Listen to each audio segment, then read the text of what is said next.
Sir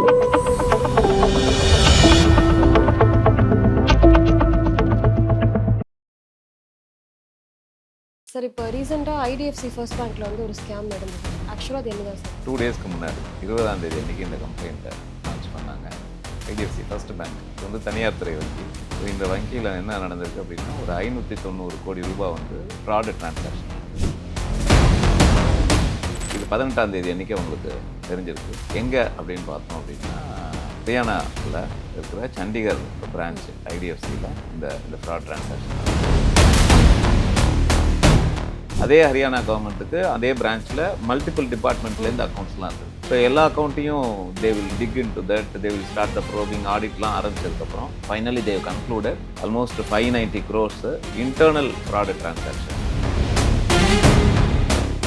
இப்போ இந்த ஃப்ராட்னால மக்கள் மத்தியில் இப்போ இந்த ஐடிஎஃப்சி ஸ்டாக்ஸோட வேல்யூ குறைஞ்சிருக்கு. 100% கரெக்ட். பிகாஸ் நேற்றுக்கு மண்டே மார்னிங் மார்க்கெட் ஓப்பன் ஆன உடனேயே ஐடிஎஃப்சியோட ஸ்டாக்ஸ் வந்து கடன்னு இறங்க ஆரம்பிச்சு. இதுக்கப்புறம் ஐடிஎஃப்சி இன்வெஸ்டர்ஸ் என்ன சார் பண்ணுங்க? இது வந்து இன்டர்னல், பப்ளிக் வந்து இதை பார்த்து பேனிக் ஆக வேண்டாம். இந்த ஐடிஎஃப்சி ஃபர்ஸ்ட் பேங்க்கையும் ஏயு ஸ்மால் ஃபினான்ஸ் பேங்க்கையும் இமீடியட்டாக அவங்க ரத்து பண்ணிட்டாங்க. ஸோ அது தட் மீன்ஸ் தட் ஹரியானாவோட கவர்மெண்ட் அக்கௌண்ட் எதுவுமே இனிமேல் அங்கே அந்த 2 வங்கியிலையும் இருக்காது. இமீடியட்டாக தே வில் க்ளோஸ் ஆகுது. ஏற்கனவே மார்க்கெட்னால ஷேர் இறங்குது. ஆப்வியஸ்லி நம்ம என்ன தான் சொன்னாலும் இன்வெஸ்டர்ஸ் பேனிக் ஆக வேண்டாம் அப்படின்னு சொன்னால் கூட பப்ளிக் வில் வித்ரா தயர் மணி. அதை தவிர கவர்மெண்ட்டோட அக்கௌண்ட்டும் இனிமேல் அவங்கள்ட்ட போயிடும். ஸோ ஓவராலாக பார்க்கும்போது அந்த பேங்க்கோட சினாரியோ வந்து ஒரு 1 or 2 இயர்ஸ்க்கு ஒரு வீக்கனாக தான் இருக்குது. இதுக்காக பேங்கிங் சிஸ்டம் மேலேயோ இல்லை பேங்கிங் ஸ்டாக்ஸ் மேலேயோ நம்பிக்கை இல்லாமல் போகக்கூடாது. பிகாஸ் ஓவராலாக நிஃப்டியில் பார்த்தீங்க அப்படின்னா ஹையர் கான்ட்ரிபியூஷன் எங்கேருந்து வருதுன்னா பேங்கிங் ஸ்டாக்ஸில் தான் வருது. இன்றைக்கி மார்க்கெட்டே இறங்கினா கூட, நிஃப்டியே இறங்கினா கூட நிஃப்டி பேங்க் இண்டெக்ஸ் மட்டும் ஏறி நிற்கிறது எப்படி இருந்தாலும். ஸோ அப்படி பார்க்கும்போது backbone of Indian stock market எது அப்படின்னா பேங்கிங் சிஸ்டம் தான், ஃபினான்ஷியல் சிஸ்டம். ஆதன் பிசினஸ் நேயர்களுக்கு வணக்கம். இன்னைக்கு நம்ம கூட ஃபினான்ஷியல் எக்ஸ்பர்ட் ராம்குமார் அவர்கள் தான் ஜாயின் பண்ணிருக்காங்க. வாங்க பேசலாம். வணக்கம் சார். வணக்கம் பிரீத்தி. எப்படி சார் இருக்கீங்க? நல்லா இருக்கேன். நீங்க எப்படி இருக்கீங்க? Okay sir. சார் இப்போ ரீசெண்டாக ஐடிஎஃப்சி ஃபர்ஸ்ட் பேங்க்ல வந்து ஒரு ஸ்கேம் நடந்தது. ஆக்சுவலாக அது என்னதான் சார்? 2 டேஸ்க்கு முன்னாடி 20ஆம் தேதி அன்னைக்கு இந்த கம்ப்ளைண்ட்டை லான்ச் பண்ணாங்க. ஐடிஎஃப்சி ஃபர்ஸ்ட் பேங்க் இது வந்து தனியார் துறை வங்கி. ஸோ இந்த வங்கியில் என்ன நடந்திருக்கு அப்படின்னா ஒரு 590 கோடி ரூபாய் வந்து ஒரு ஃப்ராடு டிரான்சாக்ஷன் நடந்தது. Internal fraud transaction. இது 18ஆம் தேதி அன்றைக்கி அவங்களுக்கு தெரிஞ்சிருக்கு. எங்கே அப்படின்னு பார்த்தோம் அப்படின்னா ஹரியானாவில் இருக்கிற சண்டிகர் பிரான்ச் ஐடிஎஃப்சியில் இந்த ஃப்ராட் டிரான்சாக்ஷன் நடந்திருக்கு. ஆக்சுவலாக என்ன நடந்திருக்குன்னு பார்த்தோம்னா ஹரியானா கவர்மெண்ட்டோட அக்கௌண்ட்ஸ் எல்லாம் அந்த பேங்க்கில் இருக்குது. முன்னெல்லாம் என்ன பண்ணுவாங்கன்னா அரசு சார்ந்த என்ன அக்கௌண்ட் இருக்கோ அது எல்லாமே வந்து கவர்மெண்ட் ஷெட்யூல்டு பேங்க்கு இல்லைன்னா நேஷ்னலைஸ் பேங்க்கில் தான் இருந்தது. பட் ப்ரைவேட் பேங்க்ஸ் வந்து சர்வீசஸ் நல்லா பண்ணுறாங்க and also coming under the RBI கீழே வர்றதுனால ஒரு ஜியோ ஒன்று பாஸ் பண்ணி ஸோ எல்லா கவர்மெண்ட் சம்மந்தப்பட்டதான டிரான்சாக்ஷன்ஸ் எல்லாமும் தனியார் துறை வங்கிகளுக்கு கொடுக்கலாம் அப்படின்னு சொல்லி வந்துச்சு. ஸோ அது மூலமாக பார்த்தோம் அப்படின்னா இவங்க technologically they are very strong private bank எல்லா பேங்க்ஸும். ஸோ அதனால் people will go for governments accounts எல்லாம் கொஞ்சம் கொஞ்சமாக ப்ரைவேட் பேங்க்குக்கு வர ஆரம்பிச்சிச்சு. பிகாஸ் டெக்னாலஜி நல்லா இருக்குது அண்ட் சர்வீசஸ் நல்லா இருக்குது அப்படிங்கிறதுனால. ஸோ இது மாதிரி ஒரு ஹரியானாவில் இருக்கிற அந்த ஸ்டேட் கவர்மெண்ட்டோட அக்கௌண்ட்ஸு ஐடிஎஃப்சி பேங்க்கில் இருந்திருக்கு. ஸோ அவங்க வந்து ஒரு பர்டிகுலர் அக்கௌண்ட்டை வந்து க்ளோஸ் பண்ண கொடுத்துருக்காங்க. அப்படி அக்கௌண்ட்டை க்ளோஸ் பண்ணணும் அப்படிங்கிறதுக்கு கொடுத்துருக்காங்க. அப்படி க்ளோஸ் பண்ண பார்க்கும்போது அதில் இருந்த பேலன்ஸும், அதாவது பேங்க் அக்கௌண்ட்டில் இருந்த பேலன்ஸும் இவங்களோட பேங்க் ரெக்கார்ட்ஸ், அதாவது கவர்மெண்ட்டோட ரெக்கார்ட்ஸில் இருக்கிற பேலன்ஸுக்கும் பார்த்தா ஒரு ஹியூஜ் மிஸ்மேட்ச் இருக்குது. ஸோ இது என்ன ஃபர்தராக அப்படின்னு சொல்லிட்டு ப்ரோவ் பண்ணி இன்வெஸ்டிகேட் பண்ணும்போது தான் தெரிஞ்சுது இந்த மாதிரி ஒரு இல்லீகலாக டிரான்சாக்ஷன் நடந்திருக்கு. சரி, இது ஒன்று வந்து தான் வந்திருக்கான்னு பார்த்தோன்னா சரி அப்படின்னு சொல்லிட்டு அதே ஹரியானா கவர்மெண்ட்டுக்கு அதே பிரான்ச்சில் மல்டிபிள் டிபார்ட்மெண்ட்லேருந்து அக்கௌண்ட்ஸ்லாம் இருந்திருக்கு. ஸோ எல்லா அக்கௌண்ட்டையும் they will dig in to that, they will start the probing ஆடிட்லாம் ஆரம்பிச்சதுக்கப்புறம் finally they concluded almost 590 crores internal fraud transaction. Okay, இது இன்டர்னல் ஃப்ராடு டிரான்சாக்ஷன் அப்படின்னு என்ன அர்த்தம்னா உள்ளே இருக்கிற பேங்க் எம்ப்ளாயீஸு அவங்களோட எத்திக்ஸை மீறி அவங்களுக்குன்னு இருக்கிற கான்டாக்டை வந்து வயலேட் பண்ணிட்டு against the integrity they've done this transaction. So அதை ஐடென்டிஃபை பண்ணி ஒரு 4 பேர் மேலே they've given the police complaint and they've suspended அந்த பர்டிகுலர் எம்ப்ளாயீஸில். இப்போ இந்த ஃப்ராட்னால மக்கள் மத்தியில் இப்போ அந்த ஐடிஎஃப்சி ஸ்டாக்ஸோட வேல்யூ குறைஞ்சிருக்கு சார். 100% கரெக்ட். பிகாஸ் நேற்றுக்கு மண்டே மார்னிங் மார்க்கெட் ஓப்பன் ஆன உடனேயே ஐடிஎஃப்சியோட ஸ்டாக்ஸ் வந்து கடன்னு இறங்க ஆரம்பிச்சிருச்சு. Almost because people are panic. So they started booking that. So கிட்டத்தட்ட 20% டவுன் ஆயிடுச்சு. லோயர் சர்க்கியூட்டை போய் பிரேக் பண்ணி நின்றுச்சு. ஸோ தட் மீன்ஸ் தட் இந்த வேல்யூவேஷன் வந்து ஹியூஜ் அவங்களோட பேங்க்கை பொறுத்த வரைக்கும்.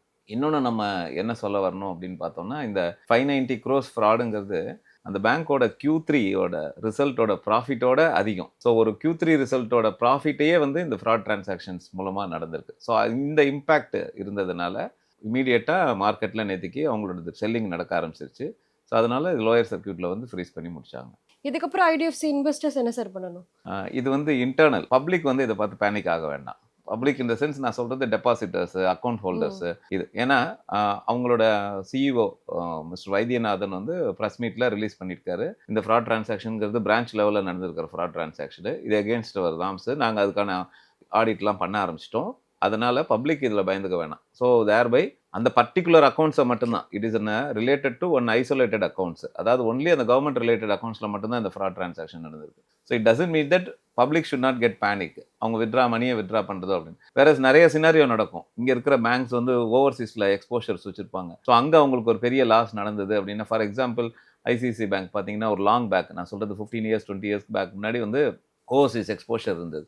ஸோ அங்கே வந்து அவங்களுக்கு லாஸ் ஏற்பட்டது அப்படின்னா என்டையர் பேங்க்கோட ப்ராஃபிட் வந்து அடிவாங்க. ஸோ அதனால் பப்ளிக் டெபாசிட்டர்ஸ் வந்து அதை பற்றி பேனிக் ஆக வேண்டாம். ஸோ அவங்க they can continue there relationship with IDFC first bank. இப்போ நம்ம பார்த்த மாதிரி இது ஒரு ஐசோலேட்டட் பிரான்ச் இஷ்யூ மட்டும்தான். ஸோ இப்போ எல்லாமே டிஜிட்டலைஸ்டாக இருக்கும்போது இவ்வளோ பெரிய ஸ்கேம் நடக்கிறதுக்கு ஒரு நாள் ஆகிருக்காது. எப்படி ஒரு வருஷமாக இந்த ஸ்கேம் வந்து நடந்துகிட்டே தான் இருந்திருக்கும். ஸோ இவ்வளோ நாள் கண்டுக்காம பேங்க் சைட்லேருந்து இவ்வளோ பிரச்சனை இருக்கா சார்? இதுக்கப்புறமா வந்து மக்கள் மத்தியில் பேங்க் பற்றி நம்பிக்கை வந்து குறையுமா? அவங்க அக்கௌண்ட் ஹோல்டர் சைட்லேயும் சில ஃபால்ஸ் இருக்குது. அது என்னங்கிறத பார்த்துக்கலாம். அவங்க என்ன பண்ணணும் அப்படின்னா, நீங்கள் ஒரு அக்கௌண்ட் இருக்குது, ரிலேஷன்ஷிப் இருக்குது அப்படின்னா ரெகுலராக you have to monthly wise you have to reconcile your bank statement. So அப்படி நீங்கள் ரெகுலராக மந்த்லி வைஸ் அந்த டிபார்ட்மெண்ட் வந்து இந்த ரீகன்சிலேஷன் பண்ணியிருந்தாங்க அப்படின்னா இந்த ஃப்ராட் வந்து இனிஷியலாகவே கண்டுபிடிச்சிருக்கலாம். நீங்கள் சொன்ன மாதிரி இது ஒரு நாள் 2 நாள் 1 வாரத்தில் நடந்தது கிடையாது. ஸோ பல நாள் திருடன் ஒரு நாள் அகப்படுவான். ஸோ அந்த பழமொழிக்கு ஏற்ற மாதிரி இது வந்து எங்கேயோ ஆரம்பிச்சிருக்கும், ஒரு சின்ன வேல்யூவில் ஆரம்பிச்சிருப்பாங்க. ஸோ யாரும் கண்டுக்கலை அப்படின்னு தெரிஞ்ச உடனே then they would have started. கொஞ்சம் கொஞ்சமாக they would have increase the value. So அங்கே லூப் ஹோல் எங்கெங்கெல்லாம் இருக்கோ அதெல்லாம் அடைச்சிருப்பாங்க. இதுதான், வேறு ஒன்றும் கிடையாது. அதே மாதிரி இது வந்து ஒரு சின்ன லெவல் எம்ப்ளாயீஸ் மட்டும், அங்கே கீழே வேலை செய்கிற எம்ப்ளாயீஸ் மட்டும் செஞ்சுருக்கிறதுக்கான காரணங்கள் கிடையாது. அதுக்கு மேலே நிறைய ஹையர் அஃபீஷியல்ஸ் இதில் இன்வால்வ் ஆகிருக்கிறதுக்கு இருக்குது. ஏன் அப்படின்னா பேங்க்கில் ஒரு கான்செப்ட் ஒன்று இருக்குது, மேக்கர் செக்கர். இப்போ ஃபார் எக்ஸாம்பிள் நீங்கள் வரீங்க, நீங்கள் வந்து எனக்கு ஒரு 5 லட்ச ரூபா இங்கே ட்ரான்ஸ்ஃபர் பண்ணணும் அப்படின்னா நான் வந்து அதை என்ட்ரி போடுவேன். உங்கள் நேமை போட்டு உங்கள் சிஸ்டமில் என்ட்ரி போடுவேன். என்ட்ரி போட்டு உங்கள் சிக்னேச்சர்லாம் கரெக்டாக இருக்கான்னு பார்த்துட்டு என்ட்ரி போடுவேன்.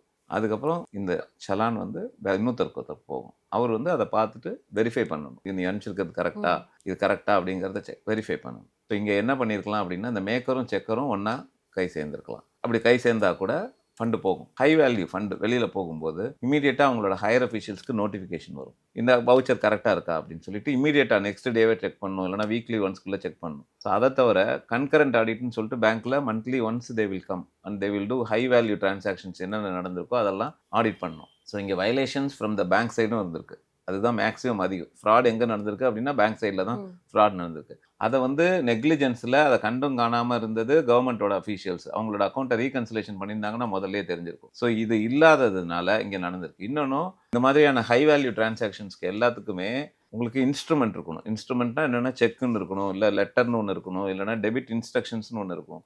ஸோ இதெல்லாம் இங்கே வயலேட் ஆகிருக்கு. இங்கே வந்து பார்த்தோம்னா இது வந்து ஒரு பெரிய ஸ்கேம் தான் அது. பட் இனிஷியலாக இந்த 4 பேரை வண்டி அரெஸ்ட் பண்ணியிருக்காங்க, 4 பேரை வண்டி சஸ்பெண்ட் பண்ணியிருக்காங்க அப்படிங்கிறது வந்து ஒரு இனிஷியல் இன்வெஸ்டிகேஷன். பட் இப்போ ஃபர்தராக அந்த பேங்க்கே ஒரு கமிட்டியை ஒன்று ஃபார்ம் பண்ணியிருக்காங்க. ஸோ இதை பற்றி டீட்டெயில்டாக ரிவ்யூ கொடுத்து இதுக்கான ரிப்போர்ட் வந்து they will to submit to the RBI. Because அந்த பேங்க்கோட கிரெடிபிலிட்டி வந்து it's at the stake. So இந்த சமயத்தில் they have to prove that என்ன ஆக்ஷன் எடுக்கிறோம் அப்படிங்கிறத அவங்க கண்டிப்பாக செஞ்சே தான் ஆகணும். பட் இந்த வேல்யூ வந்து ஹியூஜ் வேல்யூ. ஒரு தனிநபர் வந்து ஒரு பேங்கை ஏமாத்திட்டு ஊழல் செஞ்சுட்டு போனால் அந்த தனிநபரை நம்ம எப்படி நம்ம தண்டிக்கிறோமோ அதே மாதிரி ஒரு வங்கி வந்து ஒரு கவர்மெண்ட்டோட பணத்தை இந்த மாதிரி அது ஆக்சுவலாக இன்னும் இருக்குன்னா டைவெர்ட் ஆகிருக்கும். ஸோ இப்படி இந்த டைவெர்ட் ஆன இதில் இன்னொன்று இதில் முக்கியமாக வந்ததுன்னா, இந்த ஃபண்டு எங்கே வெளியில் போகுதுன்னா ஏயு ஸ்மால் ஃபைனான்ஸ் பேங்க்னு ஒன்று இருக்குது. ஸோ அந்த பேங்க்கில் போகுது. ஸோ அங்கே போகும்போது இப்போ அங்கே இருக்கிற அக்கௌண்ட்டை ஃப்ரீஸ் பண்ணணும். அதே மாதிரி இந்த ஃபண்ட்ஸ் எங்கெங்கே பேங்க் அக்கௌண்ட்டுக்கு போயிருக்கோ, இப்போ அந்த ஐடிஎஃப்சி ஃபர்ஸ்ட் பேங்க் என்ன சொல்லியிருக்காங்க, எந்தெந்த அக்கௌண்ட்டுக்கெல்லாம் போயிருக்கோ அந்த அக்கௌண்ட்டில் லீன் மார்க் பண்ணுங்கள். லீன்னா அந்த ஃபர்தராக அதில் எந்த டிரான்சாக்ஷனும் பண்ணக்கூடாது. ஸோ அது மாதிரி லீன் மார்க் பண்ணுங்கள் அப்படிங்கிற இன்ஸ்ட்ரக்ஷன்ஸ் கொடுத்துருக்காங்க. ஸோ அப்போ தேர்பை என்ன ஆகலாம், கொஞ்சம் ஓவரால் ஃபினான்ஷியல் லாஸை மினிமலைஸ் பண்ணலாம். அங்கே ஃபண்ட் இருந்தது அப்படின்னா திருப்பி அதுவே இங்கே வந்துடும். இதெல்லாம் கணக்கில் கொண்டு ஆர்பிஐ ஓட இன்வால்மெண்ட் டெஃபினட்டாக அடுத்தது இருக்கும். பட் ஹரியானா கவர்மெண்ட் இமீடியட்டாக தேவ் டிக்ளேர்டு என்னென்ன பேங்க் அக்கௌண்ட் எம்பேனல்மெண்ட் லிஸ்ட்டில் வந்து இந்த ஐடிஎஃப்சி ஃபர்ஸ்ட் பேங்க்கையும் ஏயு ஸ்மால் ஃபினான்ஸ் பேங்க்கையும் இமீடியட்டாக அவங்க ரத்து பண்ணிட்டாங்க. ஸோ தட் மீன்ஸ் தட் ஹரியானாவோட கவர்மெண்ட் அக்கௌண்ட் எதுவுமே இனிமேல் அங்கே அந்த 2 வங்கியிலையும் இருக்காது. இமீடியட்டாக they will close all their account. ஏற்கனவே மார்க்கெட்னால ஷேர் இறங்குது. ஆப்வியஸ்லி நம்ம என்னதான் சொன்னாலும் இன்வெஸ்டர்ஸ் பேனிக் ஆக வேண்டாம் அப்படின்னு சொன்னால் கூட பப்ளிக் வில் வித்ரா தயர் மணி. அதை தவிர கவர்மெண்ட்டோட அக்கௌண்ட்டும் இனிமேல் அவங்கள்ட்டேருந்து போயிடும். ஸோ ஓவராலாக பார்க்கும்போது அந்த பேங்க்கோட சினாரியோ வந்து ஒரு 1 or 2 இயர்ஸ்க்கு ஒரு வீக்கனாக தான் இருக்குது. நீங்க சொன்ன மாதிரி இது ஒரு ஹியூஜ் அமௌண்ட். இப்போ கவர்மெண்டோட பணத்துக்கே இந்த நிலைமை அப்படின்னா இன்வெஸ்டர்ஸ், டெபாசிட்டர்ஸ் அவங்களுக்கு பயம் வராது? கண்டிப்பாக பயம் வரும். அந்த பயத்தில் தான் பேனிக்கில் எடுப்பாங்க. ஆனால் இந்தியாவில் வந்து பேங்கிங் சிஸ்டம் ரொம்ப ஸ்ட்ராங்கு. ஓகே, இது வந்து இண்டிவிஜுவலாக பண்ணுற ஒரு சின்ன சின்ன குரூப்பாக இருக்கிறது. அதனால இது டஸ்ட் பி பனிஷ்டு. பட் ஆக்சுவலாக என்னென்னா, நீங்கள் ஒருத்தர் வேலைக்கு வராரு அப்படின்னா ஒரு பேங்க்கில் ஹையர் அஃபிஷியல்ஸு விசில் ப்ளோயர்னு ஒன்று இருக்கும். யாருக்காவது ஒருத்தருக்காவது இது தெரிஞ்சிருக்கும். ஏன்னா எங்கேயாவது போகும்போது இப்போ இது எங்கேருந்து வந்திருக்கும், ஒரு சைடில் விசில் ப்ளோயர் மூலமாக கூட வந்திருக்கலாம், கவர்மெண்ட்லேருந்து ரீகன்சிலேஷன் பண்ணுறது மாதிரி இருந்திருக்கலாம். ஸோ எல்லா இடத்துலையும் பைபாஸ் ஆகி தான் இந்த ஓவராலாக ஊழல் வந்து நடந்திருக்கு. ஸோ இது வந்து கண்டுபிடிச்சிருக்குங்கிறது முன்னாடியே கூட கண்டுபிடிச்சிருக்கலாம். யாராவது ஒருத்தர் விசில் ப்ளோயர் மூலமாக they would have informed higher officials. அப்போ ஆப்வியஸ்லி இதை முன்னாடியே தடுத்திருக்கலாம், இல்லை ரீகன்சிலேஷன் பண்ணும்போது இதை தடுத்திருக்கலாம். ஸோ இந்த மாதிரியான அந்த லூப் ஹோல்ஸ்லையும் இவங்க பாசிட்டிவாக பயன்படுத்திட்டாங்க. ஒரு பேங்க்குங்கிறது ஒரு இன்டெகிரிட்டி, நம்பி தான் போய் நம்ம டெபாசிட் பண்ணுறோம், நம்ம எல்லாத்தையும் பண்ணுறோம். இது ஒரு விதமான டிரான்சாக்ஷன். சின்ஸ் நம்ம பேங்கிங் ஃப்ராடை பற்றி பேசுறதுனால சொல்கிறேன், கஸ்டமரும் பேங்கரும் சேர்ந்து நடத்துகிற ஃப்ராட் டிரான்சாக்ஷன்ஸ். ஓகே, ஒரு எக்ஸாம்பிளுக்காக சொல்கிறேன். ஒரு ஜுவல் லோன் வைக்கிறாங்க அப்படின்னா யார் வைப்பா? பப்ளிக் தான் கொண்டு போய் வைப்பாங்க. யார்கிட்ட வைப்பாங்க? பேங்க்கில் வைப்பாங்க. அந்த பேங்க்கில் அதை சரி பார்க்குறது யார்? அங்கே இருக்கிற அப்ரைசர்னு ஒருத்தர் சரி பார்ப்பார். ஸோ இங்கே ஒரு 3 பேர், பப்ளிக், அப்ரைசர், பேங்க் அஃபிஷியல்ஸ், இவங்க 3 பேரும் சேர்ந்துட்டாங்கன்னு வச்சுக்கோங்களேன். பேங்க் அஃபிஷியலில் ஒரு 2 பேர், ஏன்னா அங்கேயும் மேக்கர் செக், இந்த 4 பேரும் சேர்ந்துட்டாங்க அப்படின்னா ஒரு ஃப்ராட் டிரான்சாக்ஷன் நடக்கும். இப்போ என்கிட்ட ஒரு கவரிங் நகை இருக்குது, நான் எடுத்துன்னு வந்து பேங்க்கில் கொடுக்குறேன், அப்ரைசரும் நானும் சேர்ந்துட்டோம். ஸோ அப்ரைசர் டெஸ்ட் பண்ணி பார்த்துட்டு இது 22 கேரட் கோல்டுன்னு சொல்கிறாரு. ஆப்வியஸ்லி மேனேஜருக்கு டவுட் வரும், எப்படியா இருந்தாலும் ஹை வேல்யூ திடீர்னு புது கிளைண்ட்டு. அப்போ அவருக்கும் தெரியணும் நாளைக்கு அதுக்காக ஃபஸ்ட்டு கொஞ்சம் நாளைக்கு இவங்க 2 பேருமே செய்வாங்க. ஒரு ஸ்டேஜ் வரும்போது பிடிக்க போகிறோம் அப்படின்னு தெரிஞ்ச உடனே பேங்கர்ஸ் 2 பேரும் சேர்ந்துருவாங்க. சேர்ந்துட்டு இந்த 4 பேரும் சேர்ந்து இது மாதிரி நிறைய ஃப்ராட் நடந்தது. அடிக்கடி நம்ம பேப்பரில் பார்ப்போம். சின்ன சின்ன கிராமிய வங்கியில் இல்லை நேஷனலைஸ் பேங்க்கில் இந்த மாதிரியான போலி நகை கடன் கொடுத்தது அப்படின்னு சொல்லிட்டு இதை எப்படி அரெஸ்ட் பண்ணலாம் அப்படின்னா, மந்த்லி ஒன்ஸு எக்ஸ்டர்னல் அப்ரைசர் வந்து சர்ச் பண்ணி பார்ப்பார், ரேண்டமாக சாம்பிள் எடுத்துகிட்டு. இது நிறையா பண்ணுறாங்க அப்பப்போ வந்துட்டு. ஓகே, இதெல்லாம் வந்து கஸ்டமரும் பேங்கர்ஸும் சேர்ந்து நடக்கிற ஃப்ராடு டிரான்சாக்ஷன். இது மூலமாக யாருக்கு இம்பாக்ட்? பேங்க்குக்கு தான் லாஸ். இங்கேயும் பார்த்தோம் அப்படின்னா ஐடிஎஃப்சி ஃபர்ஸ்ட் பேங்க்கில் ஆப்வியஸ்லி கவர்மெண்ட்டுக்கு they have to repay the money. Obviously அவங்களோட கணக்கில் வாராக்கடன் கணக்குலேருந்து கண்டிப்பாக வந்து இதையும் சேர்த்துக்கணும். அவங்களோட ப்ராஃபிட் கண்டிப்பாக இருக்காது. ஸோ அப்படி இருக்கும்போது they have to pay back to the government. Because இது பப்ளிக்காக இருந்தாலும் கவர்மெண்ட்டாக இருந்தாலும் அவங்களோட பணம் அவங்களுக்கு போய் சேர்ந்து தான் ஆகணும். ஸோ அதனால் மக்கள் வந்து இதை பற்றி பயப்பட வேண்டாம், பேங்கிங் சிஸ்டம் மேலே பிலீஃப் இருக்காமல் இருக்க வேண்டாம். பட் கொஞ்சம் காஷியஸாக இருந்துக்கணும். இன்னாபரேட்டிவ் அக்கௌண்ட்லாம் இருக்குன்னா ரெகுலராக போய் பார்க்கணும். இவங்க ஃப்ராட்ஸ்டர்ஸோட ஐடியாவே எங்கே இருக்குன்னா, they will target inoperative accounts. நான் சொல்கிறது ரீட்டைல் லெவலில். They will target senior citizens. நிறைய பேருக்கு தெரியாது. இல்லைன்னா ஃபாரினில் என்ஆர்ஐ கிளைண்ட்ஸ் இருந்தாங்க அப்படின்னா அவங்கள டார்கெட் பண்ணுவாங்க. பிகாஸ் அவங்க இங்கே வந்துட்டு போகிறதுங்கிறது கஷ்டம். நெட் பேங்கிங், இமெயில் ஐடிலாம் அப்டேட் ஆகலை அப்படின்னா இந்த ஃப்ராட்ஸ்டர்ஸ் வந்து டிரான்சாக்ஷன்ஸ் பண்ணுவாங்க. இப்போ நீங்கள் டெபாசிட்டர்ஸ் பாயிண்ட் ஆஃப் வியூ வந்து சொல்லிட்டீங்க. இப்போ ஒரு இன்வெஸ்டர்ஸாக இருக்காங்க, இப்போ பேங்கிங் ஸ்டாக்ஸ் தான் நல்லா பெர்ஃபார்ம் பண்ணிக்கிட்டு இருக்கு. ஏன்னா அதுக்கு எந்த டேமேஜுமே வந்து வரப்போகிறது கிடையாது. நம்ம எல்லாரும் பேங்கிங் ஸ்டாக்ஸ் வந்து வாங்குறாங்க. ஸோ இப்போ இந்த ஐடிஎஃப்சி வாங்கியிருந்தாங்க அப்படின்னா ஒரு பெரிய லாஸ் வந்து சந்திச்சிருப்பாங்க. ஸோ இதுலேருந்து அவேராக இருக்கணும் அப்படின்னா எவ்வளோ சார் வாங்கலாம்? இது வந்து நம்ம ஒன்றுமே பண்ண முடியாது. ஒரு காலத்தில் சாஃப்ட்வேர் ஸ்டாக்ஸ்லாம் நல்லா இருந்திருக்கு. சாஃப்ட்வேர் பூமாக இருக்கும்போது சத்தியம்ல ஃப்ராட் நடந்தது. ஒரு 3 வருஷம் 4 வருஷத்துக்கு முன்னாடி எஸ் பேங்க்ல ஃப்ராட் நடந்தது. ஓகே, இதுக்கு நடுவில் ஒரு கார்ப்பரேட் அவங்களோட என்பிஏ லெவல் அதிகமானதுனால பேங்க் ஸ்டாக் தான் வந்தது. இது மாதிரி ஒவ்வொரு சமயத்தில் இதெல்லாம் வந்து எதிர்பாராத விபத்துகள் தான் சொல்லணும். பட் இதுக்காக பேங்கிங் சிஸ்டம் மேலேயோ இல்லை பேங்கிங் ஸ்டாக்ஸ் மேலேயோ நம்பிக்கை இல்லாமல் போகக்கூடாது. பிகாஸ் ஓவராலாக நிஃப்டியில் பார்த்தீங்க அப்படின்னா ஹையர் கான்ட்ரிபியூஷன் எங்கேருந்து வருதுன்னா பேங்கிங் ஸ்டாக்ஸில் தான் வருது. இன்னைக்கு மார்க்கெட்டே இறங்கினா கூட, நிஃப்டியே இறங்கினா கூட நிஃப்டி பேங்க் இண்டெக்ஸ் மட்டும் ஏறி நிற்கிறது எப்படி இருந்தாலும். ஸோ அப்படி பார்க்கும்போது backbone of Indian stock market எது அப்படின்னா பேங்கிங் சிஸ்டம் தான், ஃபினான்ஷியல் சிஸ்டம். ஓவராலாகவே bank, financial lending company, then insurance company, இது எல்லாமே தான் பிஎஃப்எஸ்ஐக்குள்ளே வருது, banking finance and service industries. So இதனால அது மேலே நம்பிக்கை இல்லாமல் போகலாம். ஆனால் இந்த ஐடிஎஃப்சி பேங்க்கோட ஸ்டாக்கை வச்சிருக்கிறவங்களுக்கு கண்டிப்பாக லாஸ் ஆகிருக்கும். அதே மாதிரி ஐடிஎஃப்சி ஸ்டாக்கை வாங்கி வச்சிருக்கிற மியூச்சுவல் ஃபண்ட்ஸ் கம்பெனிஸ் ஏகப்பட்ட கம்பெனிஸ் இருக்குது. அந்த கம்பெனிஸோட ஃபண்ட்ஸ் எல்லாம் வந்து டெஃபினட்டாக என்ஏவி இறங்கியிருக்கும். But fund manager will book the loss and he will come back, he will reinvest in some other company. IDFC scam பற்றி நிறைய விஷயங்களை சொன்னீங்க, ரொம்பவே நன்றி. ரொம்ப தேங்க்ஸ்மா.